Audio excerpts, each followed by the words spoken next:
Hello friends, welcome to the doctors biology. इयत्ता 11वी बायोलॉजीमधील आपण तिसरा टॉपिकचा अभ्यास करत आहोत, ज्याचं नाव आहे किंगडम प्लॅन्टी. किंगडम प्लॅन्टी या टॉपिकला आपण सुरू केलेलं आहे. त्यामध्ये आतापर्यंत आपण थॅलोफायटा, ब्रायोफायटा या दोन डिव्हिजनचा अभ्यास केला आहे. ह्या लेक्चरमध्ये आपण टेरिडोफायटा या डिव्हिजनचा अभ्यास करणार आहोत. चला तर मग सुरू करूया.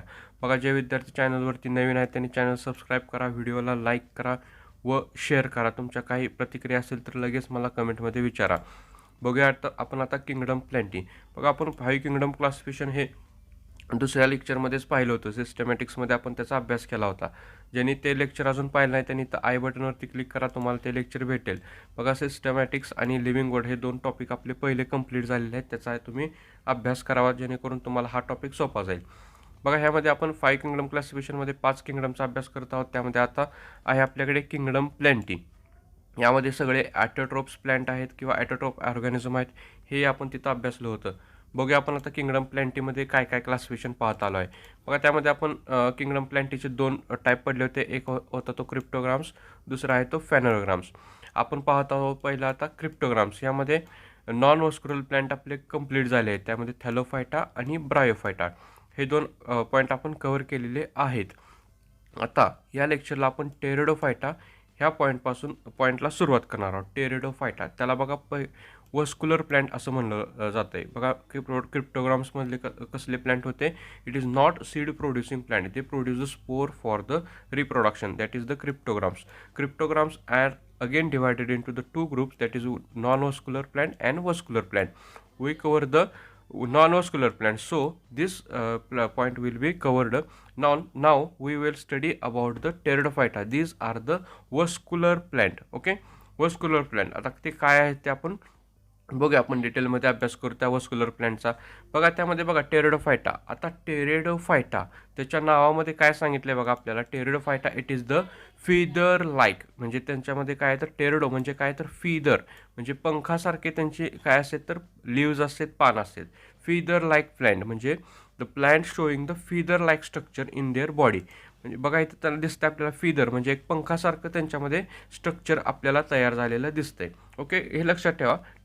टेरिडोफायटा म्हणजे काय, फिदर लाईक प्लॅन्ट म्हणजे त्यांच्यामध्ये फिदर पंखासारखं आपल्याला इथं स्ट्रक्चर दिसणार आहे.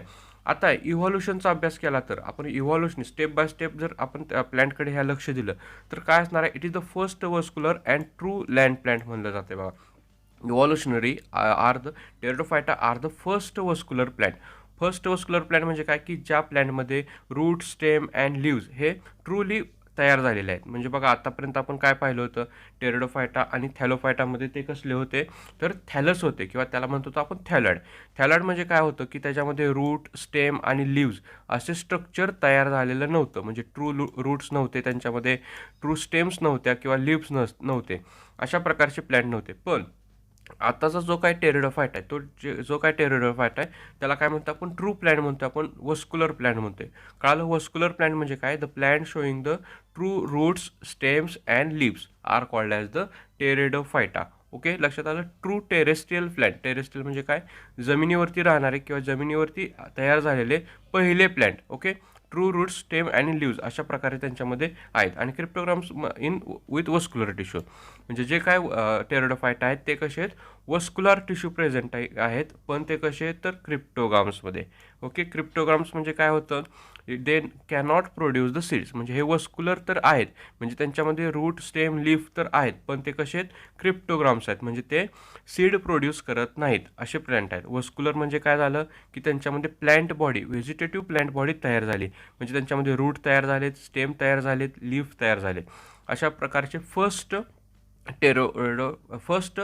टेरेस्ट्रियल प्लॅन्ट आहेत. ओके, म्हणजे कधी सांगितले बघा, Paleozoic era is regarded as the age of the एटॉन. म्हणजे 500 million year ago, 500 million year ago this type of the plants are evolve. म्हणजे अशा प्रकारचे प्लॅन्ट हे काय झाले, तयार झालेत 500 मिलियन वर्षापूर्वी. अशा प्रकारे पेलोझाइक इरा, डायनासोरच्या आधीचा काळ, त्या काळामध्ये अशा प्रकारचे हे प्लॅन्ट इथं आपल्याला तयार झालेले दिसते. ओके, टेरिडोफायटा बेसिक आपण त्याच्याबद्दल जाणून घेतले पूर्णपणे काय काय असते ते. बघा, टेरिडोफायटा म्हणजे काय, it is the feather like plant. Feather like structure present, terrestrial plant आहे. त्याच्यामध्ये रूट, स्टेम आणि लीफ हे तिन्ही स्ट्रक्चर तिथं ट्रूली तयार झालेले दिसते आपल्याला. आतापर्यंत आपण थॅलोफायटा आणि ब्रायोफायटामध्ये पाहिलं होतं की ते कसे असतात, थॅलॉइड बॉडी शो करतात, म्हणजे त्यांच्यामध्ये रूट, स्टेम, लीफ वगैरे तयार झालेले नसतात. ओके, एक्झाम्पल बघा यांच्यामध्ये फर्न. फर्न एक अशा प्रकारचं एक एक्झाम्पल आहे की त्याच्यामध्ये हे आपल्याला स्ट्रक्चर इझिली ऑब्झर्व होऊ शकते. बघा आता नेक्स्टमध्ये डिटेलमध्ये आपल्याला अभ्यास करायचा याचा. यामध्ये बघा, plant consist of the pinnate feather like leaves may be small called as the microphyll. आता हे काय तर पिनेट म्हणले बघा, एक काय तर त्यांच्या प्रकारचं लीफ लाईक स्ट्रक्चर आहे, हे दिसते ते, त्याला काय म्हणतो आपण पिनेट. आणि ते कसं आहे तर फिदर लाईक, पंख, तुम्हाला लक्षात आलं असेल आता त्यांचं कसं आहे, पंखासारखं, पक्षाचे जे काय पंख असतात, फिदर असतात, त्याच्यासारखं त्यांचं स्ट्रक्चर आहे. आता ह्याच्यावरती जे काय लीफ आहेत, ओके, हे लीफ हे कसं असू शकते, छोटे पण असतात, त्याला काय म्हणतो आपण मायक्रोफायलस, आणि ऑर लार्ज, त्याला काय म्हणतो आपण मॅक्रोफायलस. ओके, दोन लक्षात ठेवा. The leaf or leaves are the may be small called as the microphyllous, or large called as macrophyllous. Okay, example दिलेत बघा इथं, आणि हे लक्षात ठेवा. आता ह्यांच्यामध्ये लाईफ सायकल एक इम्पॉर्टंट असं पार्ट आहे. आपण आत्तापर्यंत प्रत्येक प्लॅन्टमध्ये त्यांचा ऑब्झर्व करत आलो आहे की द स्पोरोफायटिक अँड गॅमेटोफायटिक ह्या दोन स्टेजमध्ये त्यांची लाईफ सायकल कंप्लीट होत असते. आता स्पोरोफायटिक आणि गॅमेटोफायटिक हे स्टेज काय आहेत तुम्हाला डिटेलमध्ये माहीत झालं असेल. आता स्पोरोफायटिक म्हणजे काय सांगतो आपण, तर the plant body showing the diploid condition, म्हणजे ज्या कंडिशनला आपण प्लॅन्ट पूर्ण व्हेजिटेटिव्ह प्लॅन्ट बघतोय त्याला म्हणतो आपण स्पोरोफायटिक. ओके, हे आहे ते नॉर्मल स्पोरोफायटिक स्टेज म्हणतो. आणि गॅमेटोफायटिक स्टेज काय आहे, जेव्हा ते गॅमेट प्रोड्यूस करतात. ओके, त्यांचे स्पोर्स जेव्हा तयार होतात, म्हणजे ती कशी असणार आहे, ह्या कंडिशनला किंवा ह्या प्लॅन्टमध्ये डिप्लॉइड, हेप्लॉइड म्हणतो आपण त्याला, म्हणजे जेव्हा गॅमेट प्रोड्यूस केलेले असतात त्या कंडिशनला काय म्हणतो आपण, गॅमेटोफायटिक स्टेज. ओके, स्पोरोफायटिक म्हणजे काय, नॉर्मल व्हेजिटेटिव्ह प्लॅन्टची असणारी बॉडी. आणि गॅमेटोफायटिक म्हणजे काय, तर जे काय गॅमेट प्रोड्यूस केलेले असतात किंवा गॅमेटिक स्टेज असते त्याला म्हणतो आपण गॅमेटिक स्टेज. फर्न आणि हॉर्सटेल हे त्याच्यामध्ये एक्झाम्पल आहे. हॉर्सटेल, ओके, घोड्याच्या शेपटीसारखं दिसतं स्ट्रक्चर म्हणून आपण त्याला म्हणतो हॉर्सटेल. हे बघू आपण डिटेलमध्ये, आपल्याला नेक्स्ट पॉईंटमध्ये डिटेलमध्ये आपल्याला त्यांना लाईफ सायकल अभ्यास करायचे आहेत.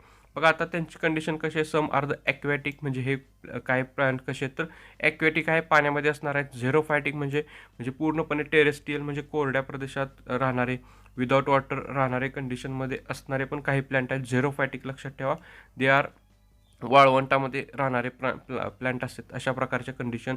और इपिफायटिक, जे दोन्ही कंडिशनला ते ॲडॅप्ट होऊ शकतील अशा प्रकारे त्यांच्यामध्ये प्लॅन्ट आहेत. ओके, लक्षात आलं. फिदर ह्या स्लाईडवरती आपल्याला लक्षात काय ठेवायचं आहे, तर त्यांचं स्ट्रक्चर, प्लॅन्टचं बॉडीचं काय, तर पिनेट बघितलं आपण, त्यांचं लिव्ह, त्यामध्ये लिव्ज कसे आहेत, एक मायक्रोफाईल पण असतात आणि मॅक्रोफाईल पण आहे. ओके, नेक्स्ट बघू आपण आता ह्याच्यामध्ये डिटेलमध्ये अजून काय अभ्यास करता येते आपल्याला. The plant show the heteromorphic alternation of generation. आपण पाहिलं आत्ताच की त्याच्यामध्ये 2 स्टेजमध्ये त्यांची लाईफ सायकल कंप्लीट होते. एक आहे ती स्पोरोफायटिक आणि दुसरी आहे ती गॅमेटोफायटिक. आपण पाहिलं होतं की काय असतं स्पोरोफायटिक म्हणजे काय, ते जे काय पूर्ण जे काय प्लॅन्ट आहे, व्हेजिटेटिव्ह प्लॅन्ट बॉडी शो होते त्याला म्हणतो आपण स्पोरोफायटिक. आता ह्या प्लॅन्टमध्ये टेरिडोफायटामध्ये स्पोरोफायटिक कंडिशन कशी आहे, 2N म्हणतो आपण त्याला, डिप्लॉइड म्हणतो. आपल्याला माहिती आहे डिप्लॉइड म्हणजे काय, की N नंबर असते त्यांच्यामध्ये किंवा 2N नंबर आपल्याला ते शो करत असतात. आणि ह्या कंडिशनमध्ये स्पोरोफायटिक कंडिशनला प्लॅन्ट काय शो करते बघा, त्याच्यामध्ये डिप्लॉइड डॉमिनंट ॲटोट्रोपिक, म्हणजे हे कसं आहे, ॲटोट्रोपिक आहे. ठीक आहे, नॉर्मल प्लॅन्ट आहे म्हणल्यावरती ॲटोट्रोपिक असणार.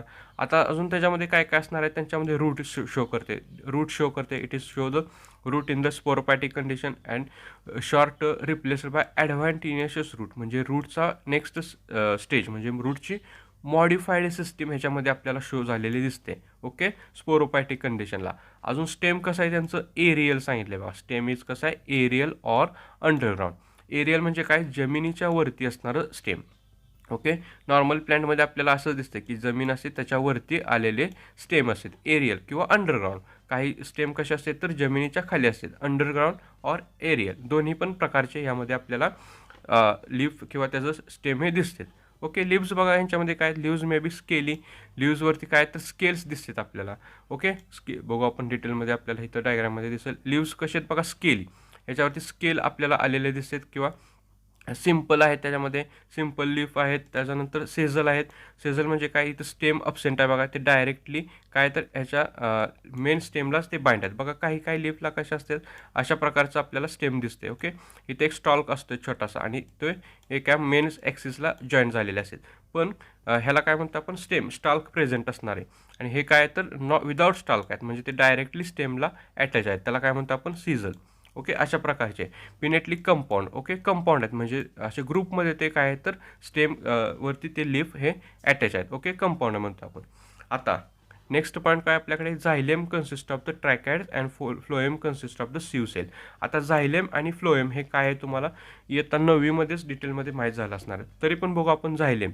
आता वॉटर प्लॅन्टमध्ये जे काय ट्रान्सपोर्टेशनचं काम असतं जसं की वॉटर ट्रान्सपोर्ट, फूड ट्रान्सपोर्ट हे करण्यासाठी असणाऱ्या ह्या त्यांच्या व्हेसल्स आहेत. बघा जे काय नॉर्मली प्लॅन्टमध्ये स्ट्रक्चर असतं झायलेम. आता झायलेम काय करत असते, झायलेम ट्रान्सपोर्ट द वॉटर. ओके, ह्या झायलेममधून काय होणार आहे तर वॉटरचं ट्रान्सपोर्टेशन होत असते. बघा अशा प्रकारे तिथं स्ट्रक्चर असतं जे काय करणार आहेत तर वॉटर ट्रान्सपोर्टेशनसाठी ह्या व्हेसल्स हेल्प करणार आहेत. ओके, त्या कशा आहेत तर ट्रॅकॅट्सच्या शेपमध्ये तयार झालेले असतात. आणि फ्लोएम म्हणजे फ्लोएम म्हणजे काय आहे बघू आपण. आता फ्लोएम म्हणजे काय तर प्लॅन्टमध्ये असणारा एक पार्ट आहे किंवा व्हेसल्स आहेत ती की जे काय करते तर फूड मटेरियलचं ट्रान्सपोर्टेशन करत असतात. ओके, झायलेम आणि फ्लोएम लक्षात ठेवा. झायलेम फ्लोएम काय आहे तुम्हाला आधीपासून त्याचा डिटेलमध्ये अभ्यास आहेच, तरी पण मी सांगितलं बघा. झायलेम आणि फ्लोएम हे दोन शब्द लक्षात ठेवा. Xylem transport the water and phloem transport the food material. म्हणजे जे काय फूड मटेरियल लिव्सनी तयार केलेलं असेल त्याचं ट्रान्सपोर्टेशन करण्यासाठी फ्लोएम ह्या सीव्स सेल काय करत असतात, हेल्प करत असेल. आणि त्या झायलेममध्ये काय होणार आहे तर वॉटरचं ट्रान्सपोर्टेशन हे होणार आहे. वॉटरचं ट्रान्सपोर्टेशन कुठून होतं आहे, from root two all body part of the plant. Okay, आणि फ्लोएममधून म्हणजे फूड मटेरियलचं ट्रान्सपोर्टेशन होणार आहे तर लीफपासून म्हणजे पानांपासून पूर्ण बॉडीकडे त्यांचं काय होणार आहे ट्रान्सपोर्टेशन होणार आहे. लक्षात येते झायलेम अँड फ्लोएम. बघा secondary growth is absent due to the absence of the cambium. आता सेकंडरी ग्रोथ म्हणजे काय बघा, जे काय प्लॅन्टची नॉर्मल बॉडी असते तिथं म्हणजे आपल्याला बघा ते झाडाचं जे काय खोडाची साईज आहे ते आपल्याला हळूहळू इन्क्रीज होताना दिसत असते. कळते का, झाडाची जी काय साईज आहे खोडाची, त्याचा जे काय खोड असते त्याची आपल्याला रुंदी हळूहळू वाढताना दिसत असते. ती कशामुळं वाढत असते तर त्याच्यामध्ये एक कॅम्बियम नावाचा एक लेअर असतो. इथं एक सेलचा लेअर असतो झाडाच्या आतमध्ये, त्या खोडाच्या आतमध्ये. इथं जेव्हा त्या कॅम्बियममध्ये सेल डिव्हिजन होत असते त्यावेळेस काय होते तर त्या झाडाच्या खोडाची रुंदी वाढताना दिसत असते आपल्याला. पण ह्या टेरिडोफायटामध्ये अशा प्रकारचं जे काय कॅम्बियम आहे ते अब्सेंट आहे. ओके, ह्यांच्यामध्ये ते कॅम्बियम अब्सेंट असल्यामुळं सेकंडरी ग्रोथ म्हणजे त्या प्लॅन्टची रुंदी हे वाढत नाही. Okay, secondary growth is not seen due to the absence of cambium. लक्षात आलं. जेव्हा ते रूटपासून अशा प्रकारचे एक स्टेम तयार होणार आहे किंवा फिदर लाईक टेरिडोफायटाचं एक स्ट्रक्चर तयार होणार आहे ते लाईफ टाईम कसं एवढंच राहत असतं म्हणजे त्याची काय रुंदी ही वाढताना दिसत नाही. ओके, त्याची रुंदी ही वाढत नाही. ओके, का बरं असं होत नाही की due to the absence of cambium. पण आपले जे काय नॉर्मल असतं जसं की आंब्याचं झाड असेल किंवा आपले जे काय पेरूचं झाड असेल किंवा अदर जे काय जे कॅम्बियम प्रेझेंटिंग प्लांट असते त्यांच्यामध्ये काय होणार आहे तर त्यांच्या खोडाची रुंदी ही वाढलेली दिसते. का बरं, due to the presence of cambium. पण टेरिडोफायटामध्ये कॅम्बियम हे अब्सेंट आहे. कॅम्बियम काय, it is the one type of the cell layer that multiply or that divide and form the secondary growth in the other plants, but in pteridophyte the cambium is the absent, so secondary growth is not seen. Okay, लक्षात आलं का बघा. आता ह्याचं important बघा, economic important of the Pteridophyta. Pteridophyta काय तर mostly Pteridophyta आज used for the medicinal purpose and the soil binders many variety of the growth in the ornamental plants. म्हणजे ह्याच्यामध्ये युजेस काय काय आहेत तर मेडिसिनल प्लस म्हणजे काही औषधी वनस्पती आहेत, त्याचबरोबर सॉइल बाइंडर मातीला धरून ठेवण्याचं काम करत असते ते म्हणजे सॉइल इरोजन मातीचं प्रदूषण होण्यापासून ते रोखत असते. त्याचबरोबर ऑर्नामेंटल प्लांट म्हणूनही आपण त्याचा यूज करतो. शोभेची झाडं असतात ते डेकोरेटिव्हसाठी आपण यूज करणारे जे काय झाडं असतात शोभेची वनस्पती म्हणतो आपण त्याला ऑर्नामेंटल प्लांट म्हणून ह्यांचा उपयोग केला जातो. टेरिडोफायटा. इथं आपला हा पॉईंट कंप्लीट झाला आहे. त्यामध्ये आपलं क्रिप्टोग्राम्स हे हा डिव्हिजन कंप्लीट झालेलं आहे. त्यामध्ये आपण बघितलं थॅलोफायटा, ब्रायोफायटा आणि टेरिडोफायटा. या 2 पॉईंटचा तुम्ही अभ्यास केला नसेल तर इथं आय बटनवरती क्लिक करा किंवा डिस्क्रिप्शनमध्ये मी लिंक दिली आहे तिथं जाऊन तुम्ही त्याचा अभ्यास करा.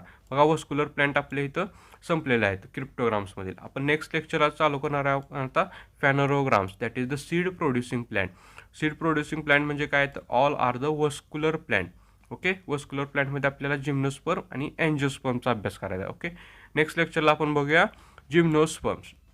ओके, बघा ह्या लेक्चरमध्ये किंवा ह्या पॉईंटमध्ये काय डाऊट असेल तर लगेच मला कमेंटमध्ये विचारा. व्हिडिओ आवडल्यास नक्की लाईक करा, शेअर करा, चॅनलला सबस्क्राईब करा. ठीक आहे, थँक्यू.